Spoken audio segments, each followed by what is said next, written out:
dalam kasih Tuhan kita Yesus Kristus. Ya, kiranya Tuhan akan menolong kita hari ini seperti hari yang sudah kita lewati.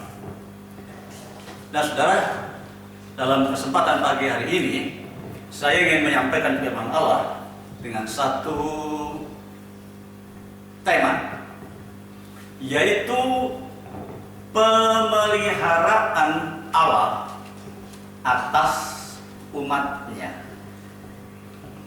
Pemeliharaan Allah atas umatnya. Ya, haleluya. Nah, kita baca dulu ayatnya di dalam 1 Petrus pasal 5 ayatnya yang ke-7. Ya, di 1 Petrus pasal 5 ayat yang ke-7.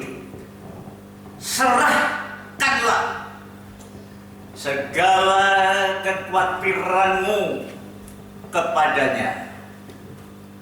Serahkanlah segala kekhawatiranmu kepadanya, sebab Ia yang memelihara kau. Ya, ayat yang kita gunakan pertama kali di 1 Petrus pasal 5 ayat 7 ini jelas.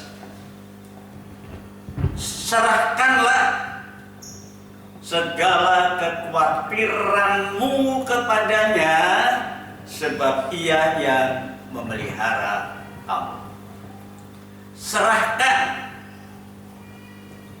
Ya, serahkan ini, saudaraku, artinya serahkan, lepaskan. Ya, lepaskan. Sehingga kalau kita lepaskan, apa yang kita punya itu kita lepaskan, maka kita sudah tidak memiliki lagi. Ya, itu adalah milik yang kita serai. Andai kata kita punya barang yang jadi milik kita dan kita berikan, kita serahkan kepada orang lain, maka barang itu sudah bukan milik kita. Namanya diserahkan, berpindah hak milik. Saudara, firman Allah katakan serahkanlah, ya, serahkan. Jadi artinya lepaskan. Dan hal ini memang membutuhkan satu pergumulan tersendiri, saudara, untuk melepaskan segala sesuatu yang menjadi bagian di dalam hidup kita.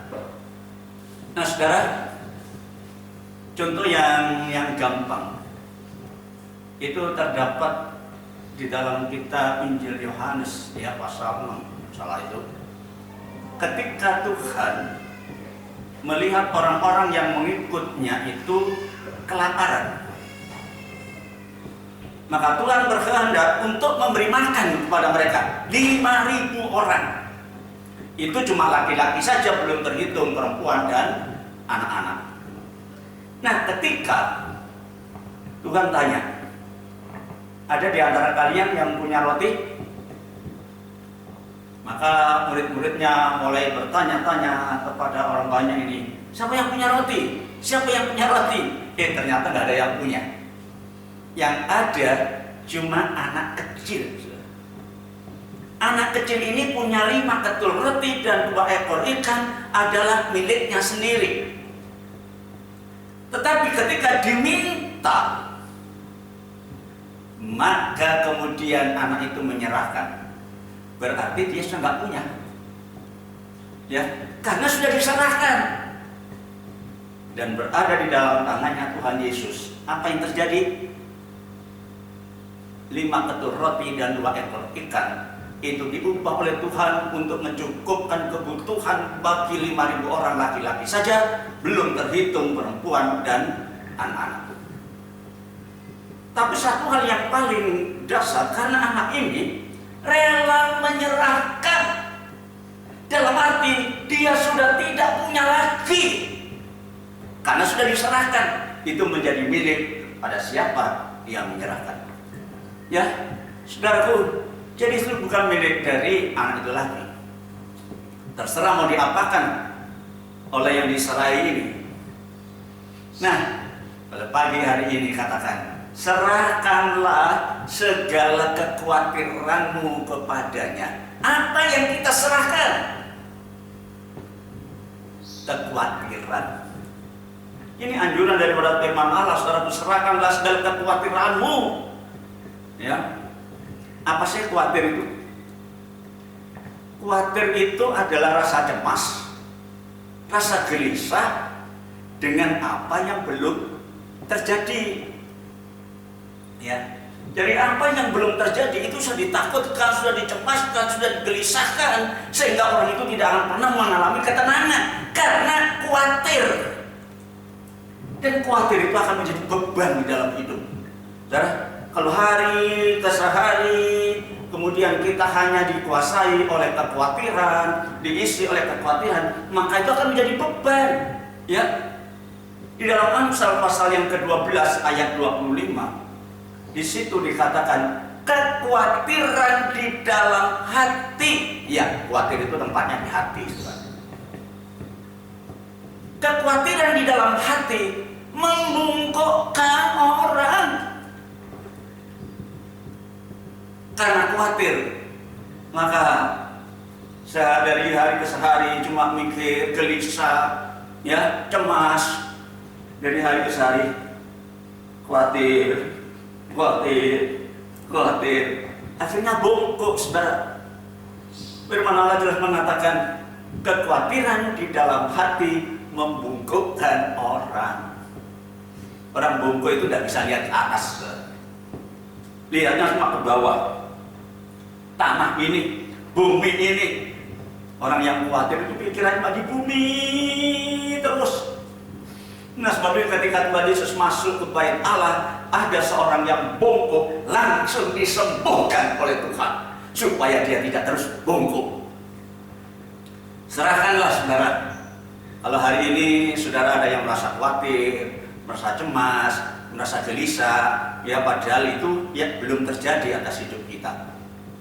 Ya, sekali lagi kekhawatiran ini adalah kecemasan, kegelisahan, ketakutan menghadapi segala sesuatu yang belum terjadi. Ya. Haleluya. Serahkanlah kepada Tuhan. Tadi dikatakan karena Tuhan yang memelihara kita. Serahkanlah segala kekhawatiran kepadanya karena Dia yang memelihara. Memelihara ini bahasa Jawanya ngopeni, saudara ya. Ngopeni ini merawat, ya, dan membela. Waduh, kalau kita ngerti ini, saudara, maka sesungguhnya hidup kita tidak akan pernah mengalami khawatir karena kita dipelihara oleh Tuhan. Ya, sekali lagi kekhawatiran itu adalah kecemasan dari hal yang belum terjadi. Terutama sekali untuk masa depan ini, saudara ya. Setiap orang memiliki masa depan yang baik, ya, punya rencana hidup ke depan, ya, yang terindah, ya. Nah, sebab itu manusia berusaha untuk memperoleh kebahagiaan ke depan ini yang belum dimiliki ini dengan belajar, mulai dari SD sampai ke perguruan tinggi, belajar untuk apa? Supaya besok hidupnya itu tenang. Bekerja dari pagi sampai malam, dari mulai bekerja yang ringan sampai bekerja yang berat sekali. Sekali lagi, terus menerus hidupnya diisi dengan bekerja, ya, dengan satu usaha. Karena apa? Khawatir akan masa depan, khawatir akan segala sesuatu yang belum terjadi. Nah, saudara, apakah salah lalu kemudian kita berjuang mati-matian, bekerja sedemikian rupa? Ya, saudaraku, apakah salah? Oh, tidak. Tidak salah. Memang seharusnya demikian. Kalau kita tidak bekerja, kita tidak akan makan. Tapi jangan sampai kemudian untuk mendapatkan masa depan itu kemudian ditandai dengan kegelisahan, dengan kekhawatiran, ya. Nah, tetapi kalau kita percaya kepada Tuhan, bahwa Tuhanlah yang memelihara hidup kita, kita akan menikmati suasana yang tenang, saudara. Apa yang terjadi, kita tetap tenang, ya. Kita tetap tidak begitu gelisah, tidak begitu khawatir. Masa depan itu sudah diatur oleh Tuhan. Kalau kita ngerti firman Allah, saudara ya, di dalam kitab Nabi Yeremia pasal yang ke-29 ayatnya yang ke-11, di situ dikatakan, sebab kata Tuhan ini ya, aku ini kata Tuhan mengetahui rancangan-rancangan apa yang ada padaku ini mengenai kamu. Saudara bayangkan, Tuhan itu sudah punya rencana di dalam kehidupan kita. Ya khususnya kita sebagai seorang yang percaya kepada Tuhan, Tuhan itu sudah punya rencana bagi hidup kita. Ya, aku tahu rancangan apa yang ada padaku mengenai kamu, kata Tuhan, yaitu rancangan damai sejahtera. Damai sejahtera bukan rancangan kecelakaan. Tuhan tidak pernah merencanakan kita untuk mendapatkan musibah, tapi rancangan untuk memberikan kepadamu hari depan yang penuh dengan pengharapan. Saudara, kalau kita ngerti firman Allah ini ya, nah orang Kristen juga nggak perlu takut menghadapi apapun, saudara. Karena hidup kita ada di dalam tangan Tuhan, di dalam pemeliharaan Tuhan. Ya, sebab itu kita tidak perlu khawatir ya mengenai masa depan, mengenai makan, minum kita, sampai bagaimana keberadaan kita di waktu yang akan datang. Sudah, sekali lagi, kita sebagai orang percaya, firman Allah mengajarkan kepada kita, serahkan kekhawatiranmu itu kepada Tuhan, sebab Dia yang memelihara kamu. Saudara, seringkali orang khawatir. Hari ke hari ditandai dengan khawatir. Nggak punya anak, khawatir. Punya anak, khawatir. Nggak punya pekerjaan, khawatir. Yang punya pekerjaan pun khawatir. Ya, apakah kira-kira bisa mencukupi gaji yang sekian? Gaji yang besar pun masih khawatir, harus cari tambahan, korupsi dan lain sebagainya. Itu satu bukti mereka itu tidak memiliki ketenangan, khawatir hidupnya. Saudara, Tuhan Yesus berkata di dalam Matius pasal yang ke-6 ayat yang ke-27, siapakah sih di antara kamu yang karena kekhawatirannya, karena selalu ditandai dengan kecemasan, selalu ditandai dengan kekhawatiran, dapat menambahkan sehasta ini segini, saudara, 45 cm ya, sehasta saja pada jalan hidupnya. Apakah dengan khawatir itu kita bisa menambahi umur kita? Enggak. Siapa di antara kamu yang khawatir bisa nambahi masa depanmu? Tuhan sudah punya rencana bagi kita, saudara. Kalau kita ngerti ini, rencana Tuhan itu bukan rencana kecelakaan, bukan rencana bagi kita yang sampai menyakitkan, tetapi rencana yang penuh hari depan. Tuhan Yesus mengatakan, siapa yang karena kekhawatirannya bisa nambahi umurnya? Ya, kenapa, saudara?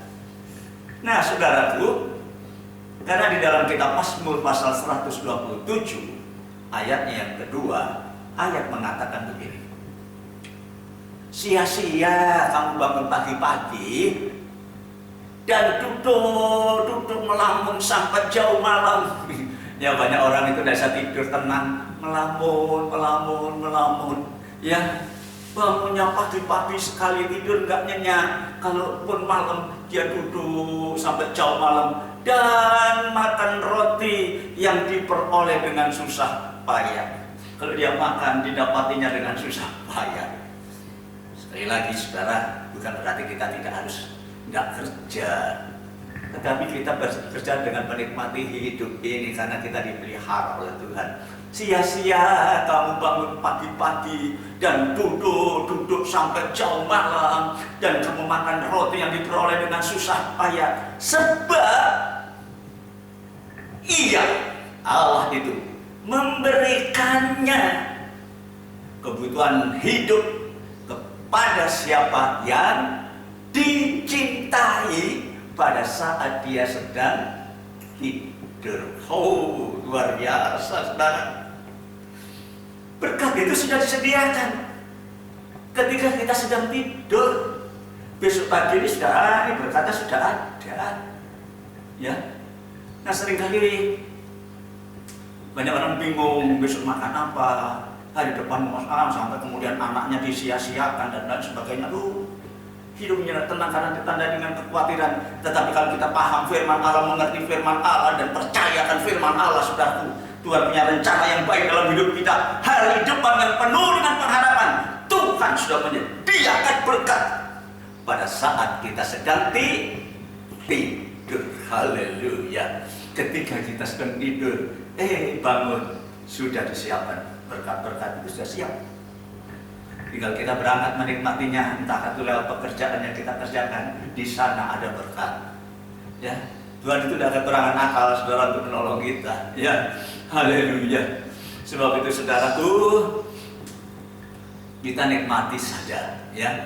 Nah, tadi dikatakan Tuhan yang memelihara kita. Tetapi kenapa banyak orang Kristen juga tidak bisa menikmati pemeliharaan Tuhan? Ini aneh kan? Padahal itu janji Tuhan. Serahkanlah segala kekhawatiranmu kepadanya. Kalau kamu khawatir, kalau kamu bingung, kalau kamu susah, kalau kamu ketakutan, serahkan kepada Tuhan, karena Dia yang memelihara kamu. Tetapi kenapa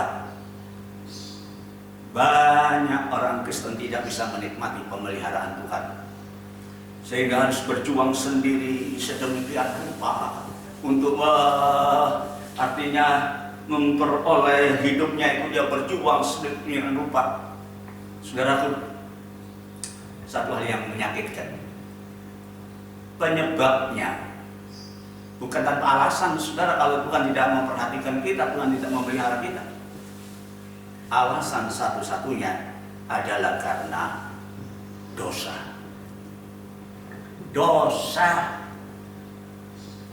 Nah, di dalam Yeremia pasal yang kelima ayat yang ke-25, di situ dikatakan, kesalahanmu lah ya yang menghalangi semua ini, yang merintangi sesuatu yang baik dari Tuhan itu. Kesalahanmu dan dosamu itu menghambat, menutup aliran yang baik daripada dosa, saudara ya. Sekali lagi, ya, dosa itu mungkin kita tidak melakukan satu tindakan yang brutal, ya. Tetapi kita mengatakan tidak dengar-dengaran firman Allah, tidak nurut firman Allah, itu adalah dosa. Karena dosa itu adalah pelanggaran, saudara. Ya, dosa itu membuat kita tidak bisa menikmati pemeliharaan Allah. Padahal Allah berjanji, Ialah yang memelihara kamu, Ia yang merawat kamu, Ia yang membela kamu. Tetapi kenapa tidak menikmatinya? Mungkin sampai hari ini juga ada di antara saudara yang selalu berkeluh kesah dalam hidupnya. Tidak ada ketenangan, tidak ada kedamaian, yang diisi dengan kekhawatiran. Gelisah terus dari hari ke hari, untuk masa depan aja bingung, setengah mati. Kenapa ya? Sekali lagi hal itu dikatakan oleh firman Allah, karena dosa. Kesalahanmu lah yang merintangi ini semua, menghalangi, dan dosamu menghambat apa yang baik dari Allah. Allah itu baik, saudara. Kebaikannya itu tidak pernah, ya, artinya tidak pernah terpindahkan. Ia tetap baik. Tapi kalau satu hal, Allah sangat tidak suka dengan yang namanya dosa. Dia sangat cinta kepada orang berdosa, tetapi Dia tidak senang dengan dosa. Ngerti maksudnya ini, saudara ya? Kalau orang dosa itu diperhatikan, ditolong, diampuni dosanya. Tapi kalau dia berbuat dosa, itulah Tuhan yang sangat tidak senang. Jangan harap uluran tangan yang Tuhan yang baik itu akan sampai dalam hidup kita. Ya. Nah, saudara, kalau kita ngerti ini persoalannya, kenapa sampai hari ini kita nggak pernah ditolong Tuhan ya? Padahal saya sudah orang Kristen cukup lama, saya sudah setia beribadah kepada Tuhan, saya sudah rajin beribadah, menyanyi, memuji. paling keras suara saya, tapi kenapa saya nggak pernah ditolong oleh Tuhan? Ini kenapa? Jangan salahkan Tuhan lebih dulu, saudara. Hari ini Alkitab memberitahu kepada kita, itu semua karena dosa. Ya, dosa. Nah, tetapi apakah ini fatal? Oh, mestinya fatal, saudara, karena Tuhan sangat tidak suka dengan dosa. Ketika Adam dan Hawa melanggar hukum Allah itu, saya langsung diusir dari hadiratnya. Allah nggak kompromi dengan dosa, ya. Tetapi bukan berarti nggak ada jalan keluar, saudara ya. Inilah kemurahan Tuhan yang berlaku atas hidup kita sebagai orang percaya. Bukan berarti tidak ada jalan keluar untuk kita bisa menikmati pemeliharaan dari Tuhan ini. Ya, di dalam kitab Ulangan pasal yang ke-30 ayat 2 dan 3, di situ dikatakan, dan apabila engkau berbalik kepada Tuhan, haleluya, berbalik kembali kepada Tuhan Allahmu dan mendengarkan suaranya sesuai dengan segala yang kuperintahkan kepadamu pada hari ini, baik engkau maupun anak-anakmu dengan segenap hatimu dan dengan segenap jiwamu, maka Tuhan Allahmu akan memulihkan keadaanmu. Haleluya, ada jalan keluar ternyata, saudara. Bukan berarti fatal. Ada kesempatan, masih ada waktu sekarang untuk kita berbalik kepada Tuhan dan menikmati pemulihan. Maka Tuhan Allahmu akan memulihkan keadaanmu dan Dia akan menyayangi engkau. Haleluya. Saudara, saya bisa berbangga diri mendengar firman Allah ini, saudara ya. Ya, karena siapa sih kita ini yang tidak pernah salah? Ya, siapa? Tetapi ketika kita mengerti, kalau kita berbalik, kalau kita bertobat kepada Tuhan, maka Dia akan memulihkan. Ya, haleluya. Jalan keluarnya cuma satu, bertobat. Bertobat itu artinya berbalik haluan, saudara ya. Kalau tajinan ke depan, sekarang putar balik, itu namanya bertobat. Dalam arti langkah perjalanan hidup kita bertobat. Ya, kita tahu kuncinya sekarang siapa yang dikasihi oleh Allah. Sekali lagi, bukan kita orang yang tidak pernah berbuat dosa, tetapi ketika kita berbuat dosa, kita bertobat, Tuhan akan ampuni dan Tuhan akan pulihkan. Ya, ada contoh yang baik, saudara ya. Di dalam kitab Injil Lukas pasal 15. Itu kisahnya seorang anak yang hilang. Ya, ada dua anak, yang satu yang sulung, yang kedua yang bungsu. Anak yang bungsu itu yang hilang. Hilang itu artinya sudah tidak lagi berada bersama-sama dengan bapaknya. Hilang itu bukan karena apa ya, istilahnya itu cecer gitu, tidak, tetapi sengaja menghilangkan dirinya, menghilangkan hubungannya dengan bapaknya. Sengaja menghilang. Nah, saudaraku, banyak orang Kristen juga begitu kok. Ya, sudah tahu dosa, tapi sengaja berbuat dosa, karena dosa itu menyenangkan, saudaraku ya. Tuh, coba saja. Kalau kita menurut firman Allah, begini tidak boleh, begitu tidak boleh, begitu tidak boleh. Tapi untuk berbuat dosa itu menyenangkan.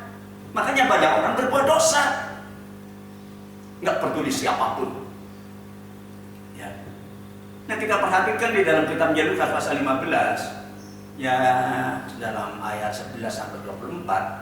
Tetapi saya akan baca sebagian saja. Ya, di dalam ayat 12 dikatakan, kata yang bungsu kepada ayahnya. Ada seorang bapak punya dua orang anak, satu yang sulung, satu yang bungsu. Nah, kata yang bungsu ini kepada bapaknya, bapak, berikanlah kepadaku bagian harta milik kita, bukan milik anak itu ya. Karena anak itu dipelihara oleh milik ayahnya. Berikanlah kepadaku bagian harta yang menjadi milik kita, yang menjadi hakku. Saudara, ini anak kurang ajar ini, saudara. Yang menjadi hakku, katanya, haknya siapa? Itu harta miliknya Bapak. Memang nanti akan dikasihkan setelah bapaknya mati menjadi warisan. Tetapi bapaknya belum mati, sudah minta warisan. Ini kurang ajar ada ini. Ya, saudara, kita perhatikan di situ. Yang menjadi hakku, tapi ayahnya dengan tenang dia membagi, ya. Ayahnya lalu bagi ini bagianmu, ya. Sudah, kamu sudah minta bagianmu, aku sudah kasih. Nah, setelah dapatkan harta itu, kekayaan yang diberikan oleh orang tuanya itu, karena memang orang tuanya itu adalah bangsawan kaya raya, hartanya banyak, maka bagian atau jatah untuk anak bungsu ini pun juga banyak. Beberapa hari kemudian anak bungsu itu menjual seluruh bagiannya itu, lalu pergi ke negeri yang jauh.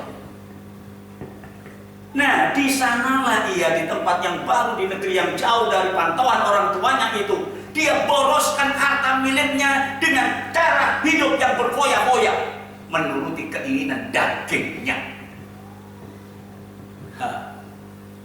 Ini memang anak maunya sendiri, saudara, ya. Kadang-kadang nggak nurut aturan. Nah, banyak orang Kristen sama seperti itu sebenarnya. Nggak betah tinggal di rumah bapaknya, nggak betah tinggal di gereja, aku keluar aja lah. Waktu ibadah nggak pernah ibadah, apalagi yang namanya online begini. Aduh, ya. Tapi puji Tuhan, saya melihat saudara setia, ya. Tuhan berkati saudara sekalian, ya. Tapi anak bungsu ini, dia ingin lepas dari pantauan orang tuanya, berpoya-poya. Dia pergi ke negeri yang jauh, semua harta miliknya bagiannya dijual dan diperpoya-poya di sana. Apa yang terjadi, saudara? Ayat mengatakan, setelah dihabiskannya semuanya, karena habis hartanya, saudaraku, timbullah bencana kelaparan. Nah, sudah jatuh ketimpa tangga sekarang. Ya, setelah dia habis hartanya, maka timbullah bencana kelaparan di dalam negeri itu, dan ia mulai melarat, bukan miskin tapi melarat. Saudara, coba pikir, apakah orang yang jauh dari bapaknya itu akan hidup tenang, hidup aman? Jangan dipikir kalau kita jauh dari Tuhan kita akan menikmati ketenangan. Tidak, saudara, hanya dekat Allah saja aku tenang. Nggak perlu khawatir, nggak perlu takut. Tetapi ketika kita sudah mulai menjauhkan diri dari Bapa yang ada di sorga, jangan salahkan Tuhan kalau kita menjadi hidup yang menderita. Ya, anak yang bungsu ini, saudara, perhatikan. Setelah habis hartanya, melarat, ya, bingung, makan saja bingung.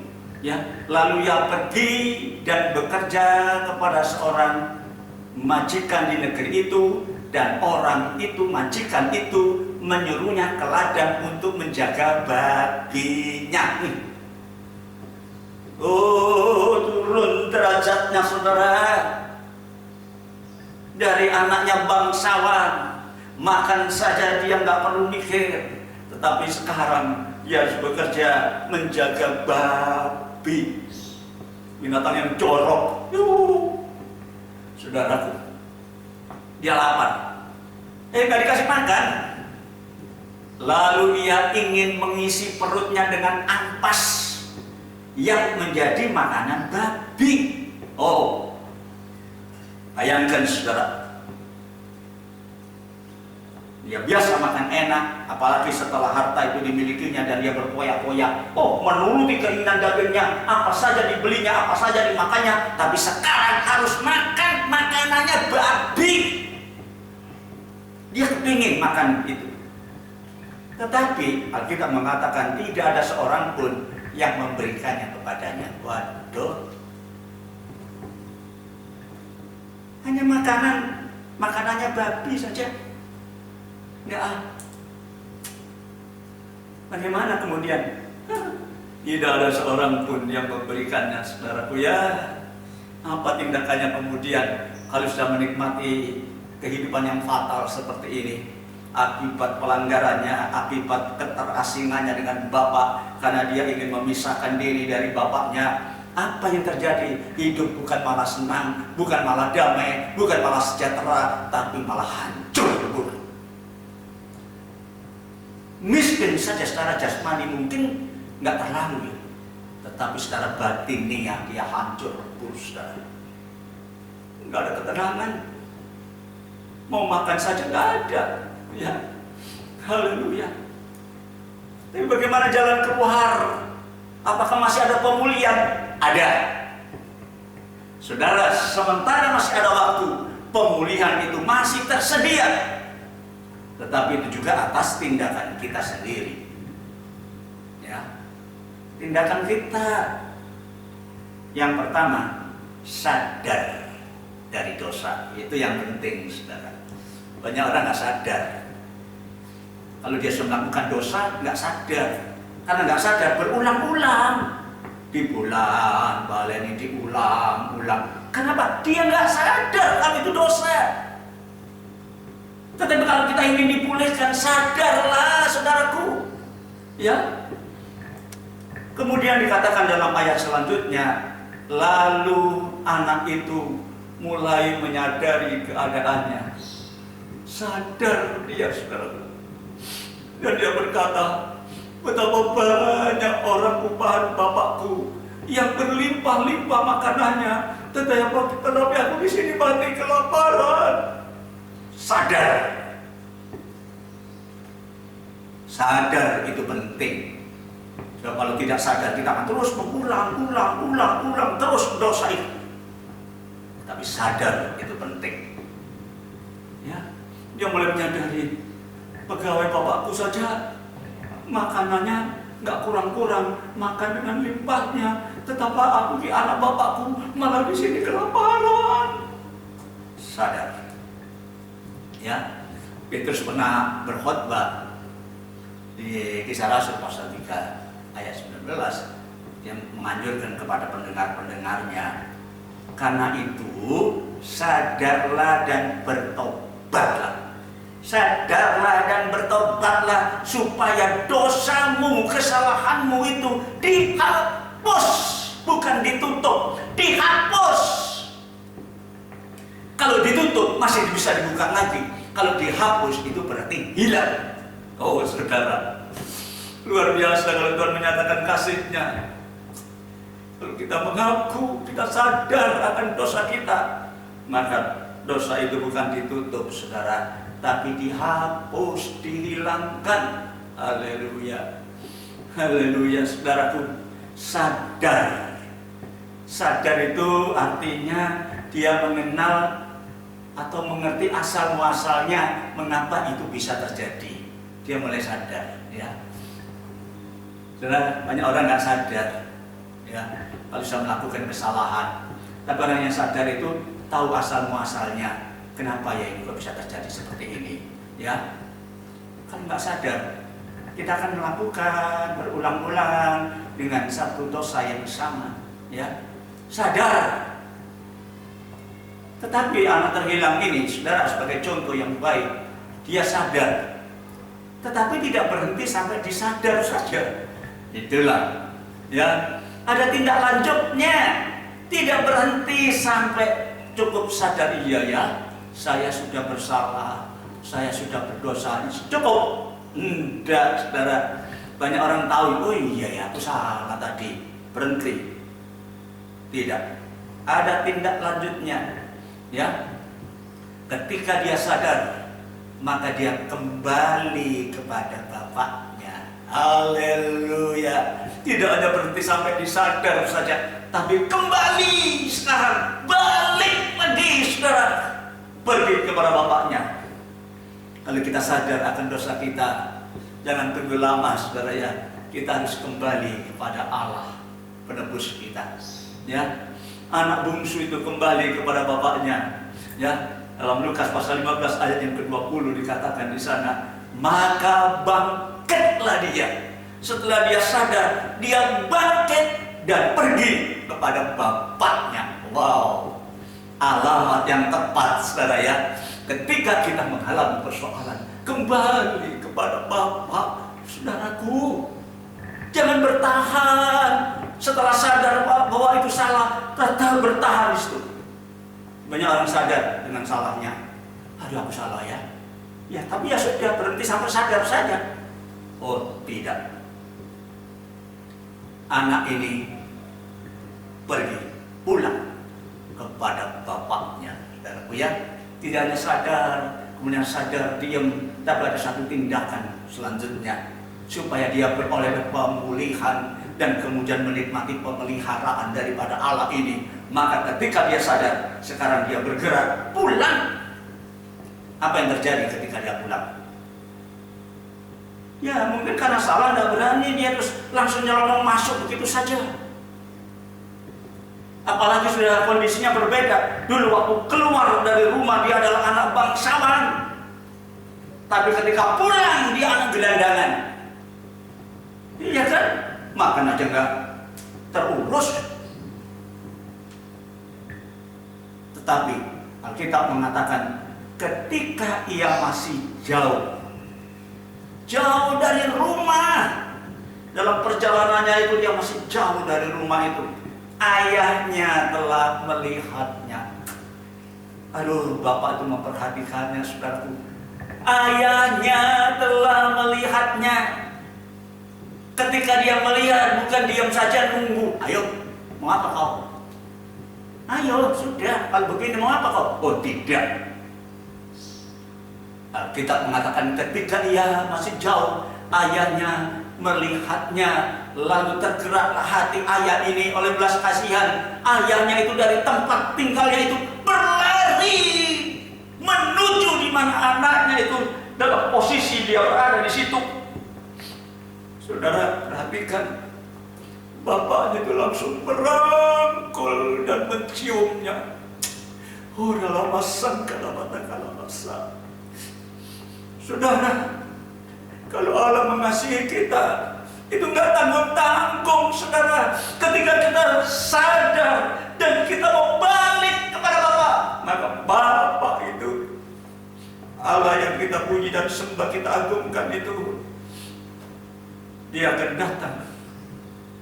Ya, anaknya belum sampai di rumah, bapaknya itu sudah keluar dan dia peluk anaknya dan cium anaknya. Kasih sayangnya sangat luar biasa, saudara. Haleluya. Allah sangat luar biasa, tidak pernah berubah kasihnya. Ya, sebab itu saudara, di dalam kitab Nabi Yesaya pasal 55 ayat yang ke-7 dikatakan di sana, baiklah orang fasik meninggalkan jalannya dan orang jahat itu meninggalkan rancangannya. Baiklah ia kembali kepada Tuhan, maka dia akan mengasihaninya, dan kepada Allah kita, sebab ia memberi pengampunan dengan limpahnya, saudara. Baiklah orang yang jahat, orang sudah berdosa, orang yang sudah salah langkah, balik, saudara. Mungkin kita sudah mengawali dengan kesadaran bahwa kita adalah orang berdosa, kita bersalah, tapi tidak berhenti sampai di situ. Balik, datang kepada Bapa, dan Bapa bukan mengabaikan saudaraku. Tadi dikatakan di dalam Alkitab bahwa ketika kita mulai sadar dan kita sudah mau pulang, saudaraku, justru Bapa itulah yang menjemput. Aduh, dia peluk, dia cium anaknya. Padahal baunya sudah karu-karuan, baunya itu bau babi. Beda dengan pada waktu dia keluar pakai parfum, pakai apa, oh ya, yang bagus. Tetapi ketika pulang, parfumnya adalah kotoran babi, bau babi. Tapi bapaknya nggak segan-segan untuk peluk dan cium dia, karena dia cinta kepada orang yang mau berbalik kepadanya. Haleluya. Baiklah orang fasik meninggalkan jalannya, dan orang jahat meninggalkan rencana-rencananya. Baiklah ia kembali kepada Tuhan, maka dia akan mengasihaninya. Dan kepada Allah kita, saudara, sebab dia memberikan pengampunan dengan limpahnya. Haleluya. Oh, terima kasih Tuhan. Tetapi kita lihat anak ini memang luar biasa, saudaraku ya, menjadi contoh bagi kita sekalian. Haleluya. Ketika dia mengasingkan diri dari bapaknya, maka dia jatuh melarat, hancur lebur hidupnya, dan kemudian dia sadar. Tapi tidak hanya sadar, dia pulang. Tapi ketika pulang, dia nggak cuek, saudara.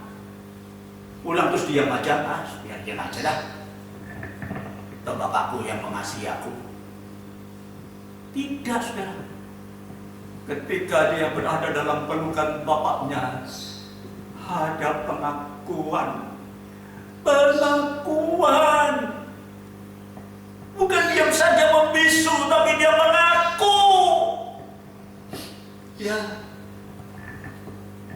Bapak, aku telah berdosa terhadap Bapak dan kepada surga. Ya, sudah. Haleluya, anak ini tidak datang begitu saja. Oh, puji Tuhan, aku sudah dikasihi lagi, walaupun aku orang berdosa, tapi ternyata oh Bapak tetap mencintai aku. Belum cukup.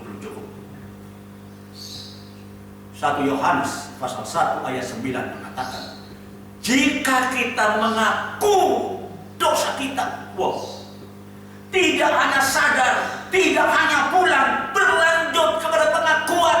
Ya, saudaraku, jika aku mengaku dosa kita, maka ia adalah setia dan adil, sehingga dia akan mengampuni segala dosa kita dan menyucikan kita dari segala kejahatan. Haleluya.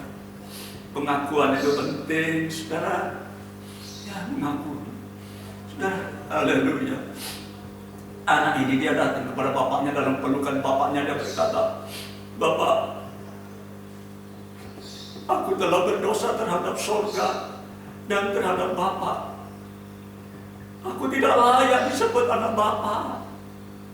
Ya, enggak layak. Jadikanlah aku salah satu dari pembantumu. Waduh.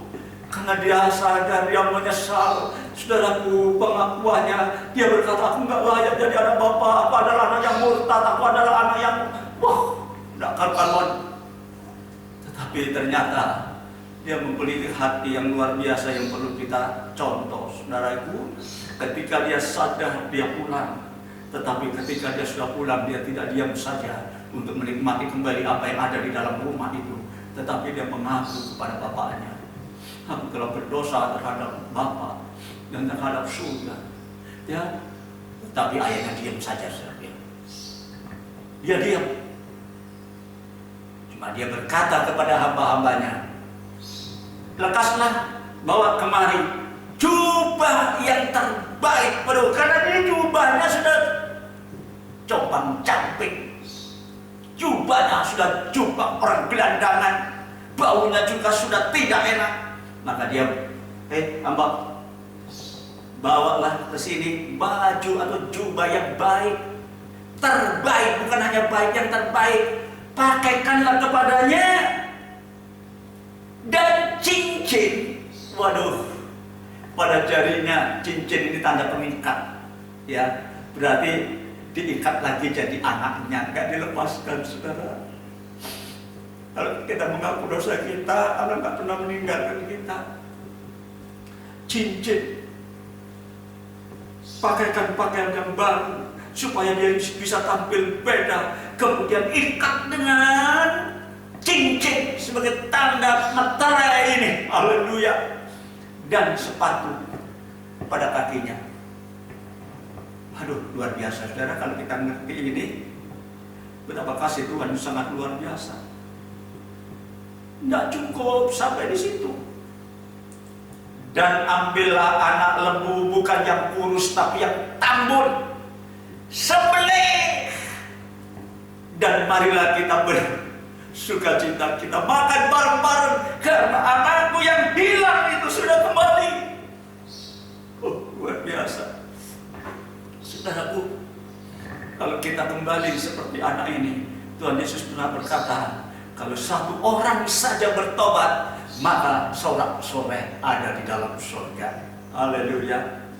Saudara, kalau kita sadar dan kemudian kita kembali kepada Allah dari jalan kita yang salah, dan kita mengaku mohon pengampunan dari Tuhan, saya yakin pengalaman dari anak bungsu ini akan menjadi pengalaman kita. Kita akan dipeluk lagi oleh Bapa yang di surga, dicium, kemudian diperlengkapi dengan pakaian yang indah, diikat dengan meterai cincin, dan kemudian dikasih sepatu yang baru. Haleluya.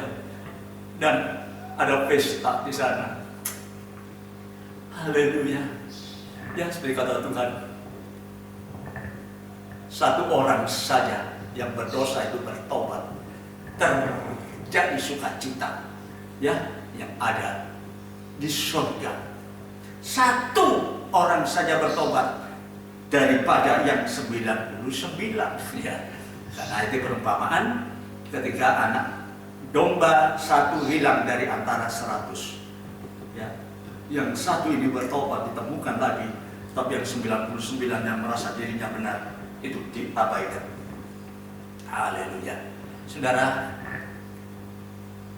ini satu pelajaran yang indah bagi kita, bagi saudara, bagi saya. Kita nggak luput dari kesalahan, ya, yang kemudian dengan kesalahan itu kita menjadi cemas, menjadi khawatir, menjadi gelisah, saudaraku. Tapi Alkitab mengatakan, serahkanlah segala kekhawatiran kepadanya, ya, karena Dialah yang memelihara kita. Memelihara itu merawat dan membela, merawat supaya kita jangan sampai tergelincir, supaya kita jangan sampai, ya, kena penyakit. Tapi membela itu kalau ada musuh menyerang, maka dibela, saudaraku. Dan kuncinya cuma satu, bukan hanya kita menyerahkan diri begitu saja, kita mengaku segala dosa kita, maka Allah itu setia dan adil, dan Dia akan akan melupakan segala dosa kita, bahkan Dia akan menyucikan kita dari segala kejahatan. Amin. Saudara, ini pelajaran yang sungguh sangat luar biasa yang kita bisa timba hari ini.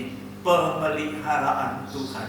Apakah saudara sudah menikmati pemeliharaan Tuhan seperti anak yang terhilang ini? Saudaraku, sekali lagi belum terlambat. Masih ada kesempatan kita untuk sadar. Ada kesempatan bagi kita untuk kembali. Ada kesempatan bagi kita untuk mengaku segala dosa kita. Maka Allah yang setia dan adil akan memperlihatkan. Amin. Haleluya. Kiranya tidak ada satupun di antara kita, saudaraku, yang tidak diberkati Tuhan hari ini. Ya, terima kasih kepada Tuhan yang telah memberikan kesempatan, ya, saudara, untuk kita bisa mendengar firman Allah, yang memberikan kesempatan kepada saya untuk bisa bagikan ini firman Allah. Sebab firman Allah ini bukan hanya untuk saudara, tetapi juga untuk saya, terlebih saudara. Karena barang siapa yang mempunyai, dia akan dituntut lebih banyak. Makanya tidak gampang jadi pemberita, akan dituntut lebih banyak. Tapi mari kita saling doa mendoakan. Kita tidak banyak, tetapi mari kita saling doa mendoakan satu dengan yang lain, supaya jangan sampai kita gagal di dalam perjalanan kita mengiring Tuhan Yesus Kristus. Di tengah-tengah kesulitan apapun, kita percaya Tuhan tetap memelihara hidup kita. Haleluya. Ya, saudaraku, sampai pada saatnya nanti ketika Tuhan Yesus datang kembali, kita boleh bersama-sama terbang ke angkasa. Amin. Haleluya. Kiranya Tuhan memberkati kita pada kesempatan pagi